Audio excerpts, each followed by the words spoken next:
Sir జడ్జీల దిగ్బంధం మమతపై supreme ఆగ్రహం. ఇది ఇందాకటి టాపిక్.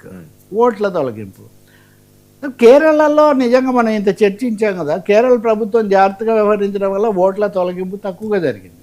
నిజానికి గల్ఫ్ దేశాల్లో చాలామంది ఓటర్లు ఉంటారు ఈ పనులు చేసి, వాళ్ళు ఇప్పుడు రావడం కూడా కష్టంగా ఉంది. కానీ బెంగాల్లో మమత ఇంత మాట్లాడినప్పటికీ ఓట్ల తొలగింపు చాలా భారీ ఎత్తున జరిగింది. ఎందుకంటే ఒక సరైన పద్ధతి లేకపోవడం, అనేక అవకతవకలు ఉండడం.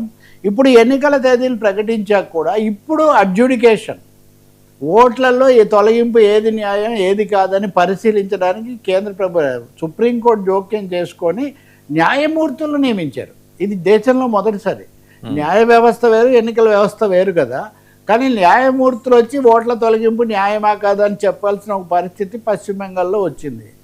మమతా బెనర్జీ దీన్ని ఆధారం చేసుకొని చాలా తీవ్ర స్థాయిలో ఏదో ఒక తీవ్రమైన పని చేస్తే కొంచెం ఇది వస్తుంది, ఉద్రేకం అన్న పద్ధతిలో ఆమె చేస్తున్నారు. కానీ నిన్న ఏం జరిగిందంటే ఒక చోట 6 న్యాయమూర్తులు ఈ అడ్జుడికేషన్ కోసం అక్కడ ఉంటే వాళ్ళని ఎత్తుకుపోయారు పోలీసులు. అదే 6 గంటల పాటు ఈ న్యాయమూర్తులు ఎక్కడున్నారు ఏంటి తెలియదు.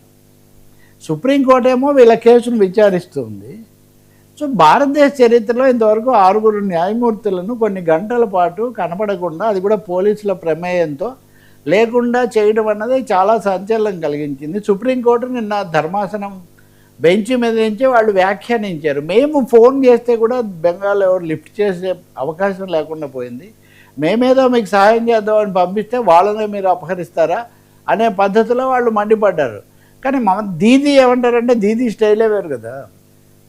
నేను ఇప్పుడు పాలించట్లేదు కదా, ఇప్పుడు ఎన్నికలు జరుగుతున్నాయి కాబట్టి ఇప్పుడు ఆపద్ధర్మ పాలన కదా, నాకు బాధ్యత లేదు. మీరే బీజేపీ కుట్ర పని వాళ్ళని అపహరించారు, అది రామిదేసి నన్ను తొలగించి రాష్ట్రపతి పాలన పెట్టాలని చూస్తున్నారు.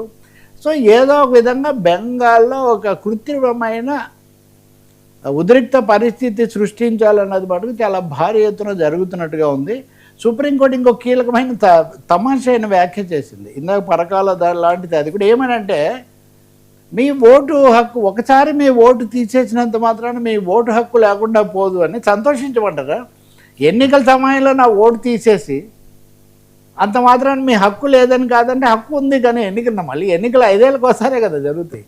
కాబట్టి బెంగాల్లో ఇటునుంచి చూస్తే ఎన్నికల సంఘం పాత్ర, అటునుంచి చూస్తే తృణమూల్ కాంగ్రెస్ మమతా దీదీ పద్ధతులు మటుకు చాలా సమస్యాత్మకంగా ఉన్నాయి. ఈ జడ్జీల అపహరణ అన్నది బహుశా దేశంలో కొత్త వివాదానికి, కొత్త పరిస్థితికి దారి తీస్తుంది.